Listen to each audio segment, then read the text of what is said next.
Hey guys, how's it going? Welcome back to another video on the channel. Today we're going to be taking a look at another one of my favorite formations this year. It is the 4-1-2-1-2 wide.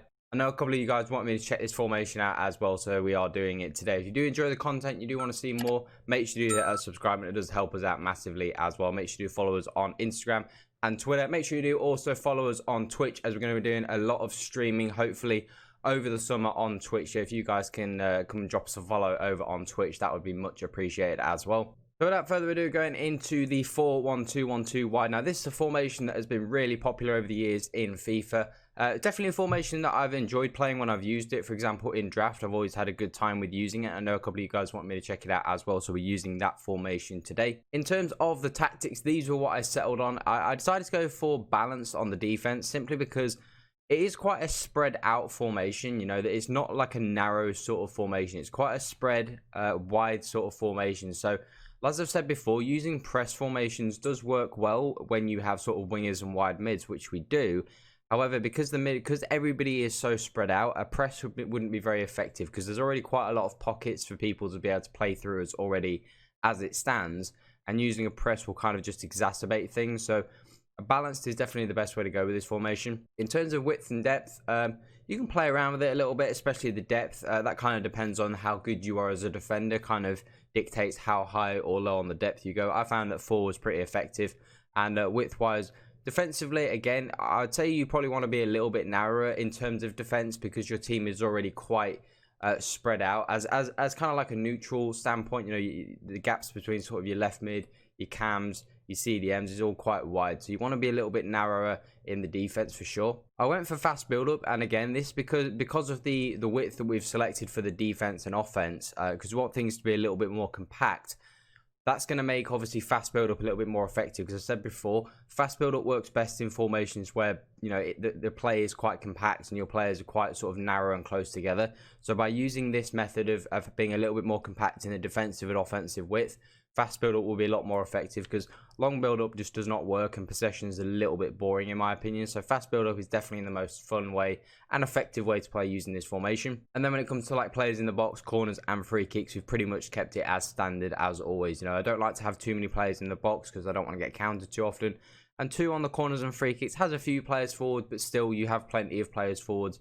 If you want to obviously negate potentially getting countered, you could always drop those both back to 1. Again, if you want to maximize your defensive capabilities when it comes to counterattacks. I find that 2 works for me. I like to cross the ball sometimes and sometimes go short. In terms of the instructions, pretty much in terms of the defense, it is as standard as always. You know, like I said, sweeper keeper as always, and the back 4, of course, we always want the man to stay back while attacking.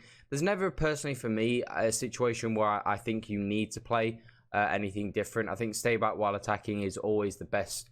It's always the best way to play it. I don't think you'd ever. I find it very difficult to believe anybody that needs the fullbacks to go forwards. I feel like you should always have them on stay back while attacking. You know, you should be able to create enough chances with your attack and offense that you shouldn't need your fullbacks to get forwards. The CDM, we've got Tony Cruz, we've got stay back while attacking, cover center, cut passing lanes. A little bit trickier this time because obviously it's just a lone CDM, as normally you know in a lot of the formations we've covered, there's been like sort of 2 CDMs. This time just a lone CDM, so it is very important that you do get the personnel right, and it does need to be somebody. Maybe Cruz is not the best player for me to be using in this formation. You do really want an out-and-out CDM, so maybe like a Frankie de Jong team of the year or team of the season or something like that. An out-and-out CDM will work very, very well here. In terms of Dybala at the cam spot, we've gone for get in the box and free roam. Again, free roam is a technique that's something that I use quite a lot, and I really do enjoy using free roam. Like I said, does gas your player out sometimes, so you do need a player that's got good stamina, but I like the chances and stuff that he creates. I like the fact that he really drifts around the pitch and finds open pockets of space, and it makes it very difficult for your opponent to pick up. Only really in like a 2 CDM formation can he kind of get stopped, but most of the time he is very effective. The 2 wide players, I think, are probably the most important thing in this formation. You've got to get these 2 wide players right now. We've got Muller on the left, who ideally is not really a left mid, but it doesn't really matter about who I've got there. It's who you guys are going to have there yourself. But cut inside, get in behind, get into the box for crosses. I didn't want to come back on defense on the wingers because, again, I don't want to make it too defensive. I want to kind of promote an attacking, offensive style of play. So if you want to use this, this is what I'd recommend. But you do need to get these wide midfielders involved, because if you can get these wide mids involved, And like I said, personnel is important as well in terms of not just instructions. You do have to have the right people to get them involved. Because you can get these guys involved, this formation can be very, very deadly. Obviously, in the middle of the pitch, it's kind of maybe a little bit light, and people maybe have a good amount of possession on you. But if you can get the wide players involved, you can definitely score a lot of goals. And cut inside is a must, because otherwise they'll just stay out wide, they won't get involved, and they'll kind of just be passengers in the game. And that's definitely not what you want. And then the two boys up top, we've got Ronnie and Lewandowski. I've gone for stay central and getting behind, as always, for me personally. A lot of people maybe would like to go with balanced width, for example, and I can see why that's useful. Yes, you have left and right mid, so naturally I would say, well, you don't need the width, but normally that's the case when you have wingers, because at the top end of the pitch, your wingers aren't, these wide midfielders are not going to be as high up as wingers, so you are going to have some opportunities for them to drift a little bit wider. But for me personally, I don't like the balanced width. I like my strikers to be in the box. That's where they're supposed to be. And there'll be times where they'll drift out and you'll think, oh, if he was just there, I'll be able to cut it back and have a goal. So I personally just like my strikers on stay central, on getting behind, utilising their strengths and utilising their pace, their finishing ability. And that's where I really like them to be. So that is it for the 4-1-2-1-2. I have played with this formation a decent little amount so far to this point in champs this weekend. I played 7 games with it. Pretty effective. I was 6-1 with this formation. I lost 1 game against somebody who definitely deserved to beat me. He was a very, very good player.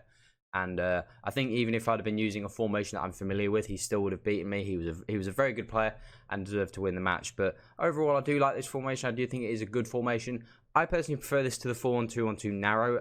I just said I like width in the team. I'm somebody who likes to use skill moves.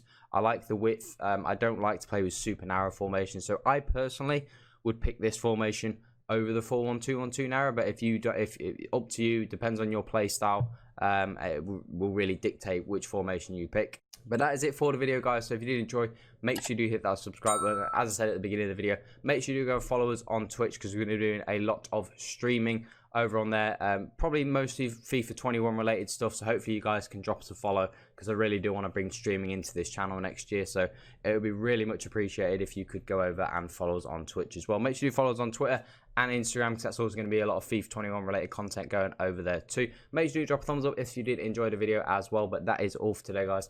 Have an awesome day. I'm out.